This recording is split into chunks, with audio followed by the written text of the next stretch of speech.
Премиер, вице-премиер и министри 5 години по престанување на функцијата, како и нивните брачни другари и роднини по прва линија, да не смеат да бидат основачи или дел од раководни структури на компании поврзани со енергетска дејност или да бараат лиценци за оваа дејност. Со овој амандман кој требаше да се однесува и за председател и член на орган на управување и надзор во предпријатија основани од државата од областа на енергетиката, ВМРО ДПМН се обидоа да издействуваат злоупотребите на функционерите во енергетскиот сектор да се ограничат со закон.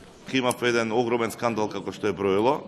Да не подсетувам дека и премиерот и вице-премиерот преходен на оваа власт по прекинот на функцијата директно се упатија во бизнисот со струја, односно во бизнисот на енергетиката.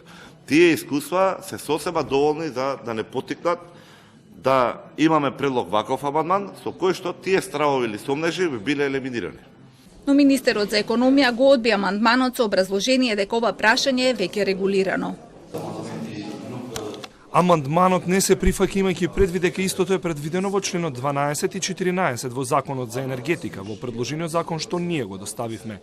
Пратеникот Милошевски предложи амандман со кој побара во законот да се стави дека на одредени категории им е загарантирана помош во услови на енергетска криза или вонредна состојба, но и овој амандман беше одбиен. Иако ние во самиот закон ставиме дека во услови на енергетска криза или во услови на вонредна состојба им се помага на субјектите кои што се производители на храна да бидат на регулираниот пазар, тоа ќе биде конкретна помош и ќе биде законска обврска и за оваа влада и за секоја следна влада. А ако оставиме тоа да биде со уредба, сме видели и досега, може да биде или прекасно, или селективно, или и прекасно и селективно. Целта не е лоша, но веќе е предвидено во мерките на владата да се регулираат и овие прашања. Дополнително е предвидено истите прашања се регулираат и во членот 12 од овој закон.